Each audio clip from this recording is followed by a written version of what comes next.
ఓం నమ శివాయ. ఓం శ్రీ గురుభ్యో నమః. ఓం శ్రీ మాత్రే నమః. అందరికీ నమస్కారం అండి. ప్రతిరోజు రాశి ఫలాలు తెలుసుకోవడానికి ప్లీజ్ మన ఛానల్ని సబ్స్క్రైబ్ చేయండి. అలాగే వీడియోని తప్పకుండా లైక్ చేసి మన ఛానల్కి మీ వంతు సపోర్ట్ ఇవ్వండి. గోచార్య రీత్యా తులారాశి వారు ఎటువంటి శుభ అశుభ ఫలితాలు పొందుతారో తెలుసుకోవాలంటే ఈ వీడియోని స్కిప్ చేయకుండా చివరి వరకు చూడండి. జ్యోతిష్య శాస్త్రం ప్రకారం రాబోయే 13 రోజుల పాటు ద్వాదశ రాశులలో ఒకటైన తులారాశి వారు ఎలాంటి గోచార ఫలితాలు పొందుతారో తెలుసుకుందాం. రాబోయే 13 రోజుల పాటు తులారాశి వారు సర్వసాధారణమైన ఫలితాలు పొందుతారు. శుక్రుడు మరియు గురువు ఇద్దరూ కలిసి ఒకే రాశిలో సంచారం చేయడం వలన ఈ సమయంలో కూడా మీకు పెద్ద తేడాలు ఏమీ ఉండవు. పెద్దగా నష్టం కూడా ఏమీ ఉండదు. అలా అని లాభం కూడా ఉండదు.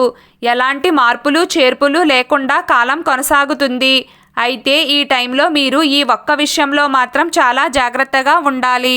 ఇది కూడా బంధువులతో మాత్రమే. మీ తోటి బంధువులతో అనవసర తగాదాలు వివాదాలు పెరిగే అవకాశం ఉంది.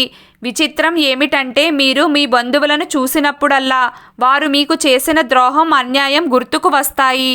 దాని వలన మీకు వారిపై కోపం పెరిగిపోతుంది. తరువాత మీ ప్రమేయం లేకుండానే గొడవలు జరిగిపోతాయి.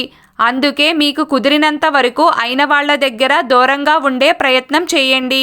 అప్పుడే గొడవలు తగ్గుతాయి.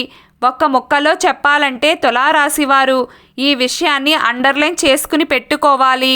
చాలా జాగ్రత్తగా ఉండాలి. ఈ సమయంలో తులారాశి వారికి ఖర్చులు విస్తారంగా పెరుగుతాయి. ఎక్కడా కూడా రూపాయి మిగలడం అనేది జరగదు. సేవింగ్స్ పూర్తిగా తగ్గిపోతాయి.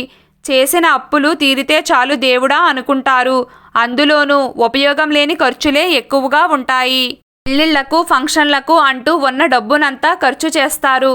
మొత్తం మీద ఈ ఖర్చులు ఎలా ఉంటాయి అంటే ఇటు ఆపడానికి వీలు కుదరదు, అలా అని ఉపయోగపడే విధంగానూ ఉండవు. అలా ఉంటుంది పరిస్థితి. వృత్తిరీత్యా ఉద్యోగస్తులకు పని ఒత్తిడి పెరుగుతుంది. అయితే మీ ఇష్టానుసారంగానే కష్టపడతారు. ఇంకా చెప్పాలంటే ఏదో ఒక విధంగా అనుకున్నది సాధించాలి అనే ఉద్దేశంతో ఎంత కష్టాన్నైనా తట్టుకుని నిలబడతారు. మనస్ఫూర్తిగా స్వీకరిస్తారు. అయినప్పటికీ ఏదో తెలియని ఆందోళన కొనసాగుతూనే ఉంటుంది. నేను పర్ఫెక్ట్గా ఉన్నానా, అసలు విజయం వస్తుందా రాదా అనే డౌట్స్ ఎక్కువగా వస్తాయి. మానసిక ప్రశాంతత తక్కువగా ఉంటుంది. అయితే మీరు అనవసర విషయాలను ప్రక్కన పెట్టేసి ధైర్యంగా ముందుకు వెళ్లే ప్రయత్నం చేయాలి. ఈ సమయంలో కుజుడు మాత్రమే మిమ్మల్ని ఎక్కువగా బాధిస్తాడు. అందుకే మీరు ఆర్థికంగా కుటుంబ పరంగా అలాగే అయిన వాళ్లతో మాట్లాడేటప్పుడు జాగ్రత్తగా ఉండాలి. తులారాశి వారు ఈ సమయంలో ఇల్లు కొనుక్కోవాలని కారు కొనుక్కోవాలనే ఆలోచన చేస్తారు. సమాజంలో మీకంటూ ఒక గుర్తింపు రావాలని ప్రయత్నాలు చేస్తారు. మీరు చేసే ప్రయత్నాలు కూడా ఫలప్రదం అవుతాయి. నిద్రాహారాలు సక్రమంగా కొనసాగుతాయి. గడిచిపోయిన సంఘటనలు జ్ఞాపకానికి వస్తాయి. జీవిత భాగస్వామితో గొడవలు పడవద్దు. విదేశీయాన ప్రయత్నాలు సఫలీకృతం అవుతాయి. ఆరోగ్యం కాస్త తేలికగా ఉండే అవకాశాలు ఎక్కువగా కనిపిస్తున్నాయి.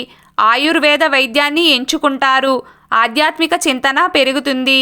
ఈ సమయంలో మీరు ముక్కుసూటుగా మాట్లాడడం వలన ఇబ్బందులను ఎదుర్కోవచ్చు. ఈరోజు తులారాశి వారి అదృష్ట సంఖ్య 4.